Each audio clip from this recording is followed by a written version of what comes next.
জামুরাইল friends ক্লাবের আয়োজনে day night short pitch cricket tournament ও পুরস্কার বিতরণী অনুষ্ঠান।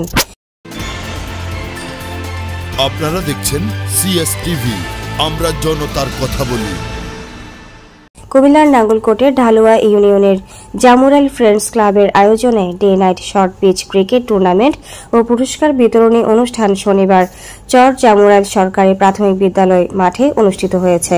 টুর্নামেন্টের উদ্বোধনী খেলা শনিবার সকালে শুরু হয়ে খেলা চলে দিনব্যাপী। পরে একই দিন রাতে ফাইনাল খেলা অনুষ্ঠিত হয়।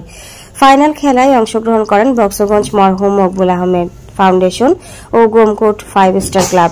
খেলায় বিজয়ী হন বক্সগঞ্জ মরহুম মকবুল আহমেদ ফাউন্ডেশন। সমাজসেবক হাজী জয়নাল আবেদিন ভূঁইয়ার সভাপতিত্বে খেলায় প্রধান অতিথির বক্তব্য রাখেন সৌদি আরব প্রবাসী ইমাম ভূঁইয়া। বিশেষ অতিথি ছিলেন ব্যবসায়ী ইসমাইল হোসেন। খেলা উদ্বোধন করেন সিজিআরা কাদেরিয়া দাখিল মাদ্রাসা সহ সুপার নুরুল আমিন। খেলায় আমন্ত্রিত অতিথি হিসেবে উপস্থিত ছিলেন সমাজসেবক জামাল আহমেদ ভূঁইয়া, খোকন ভূঁইয়া, নাসির আহমেদ, মাস্টার আব্দুর রহিম, হানিফ মিয়া, আব্দুল হক, শাহাবুদ্দিন, ক্ষিতীশ দাস, জসিম ভূঁইয়া, দুলাল ভূঁইয়া, আবুল হাসান, সৌদি আরব প্রবাসী গিয়াসউদ্দিন, ব্যবসায়ী রুবেল আহমেদ, আবু তাহের প্রমুখ। খেলায় আম্পায়ার হিসেবে নিয়োজিত ছিলেন ছাত্রনেতা নুরুল ইসলাম এমপি ও আব্দুল আহাদ। ফাইনাল খেলা শেষে বিজয়ী বক্সগঞ্জ মরহুম মকবুল আহমেদ ফাউন্ডেশন ও রানার্স আপ গোমকোট 5 স্টার ক্লাবের খেলোয়াড়দের হাতে পুরস্কার তুলে দেন অতিথিবৃন্দ।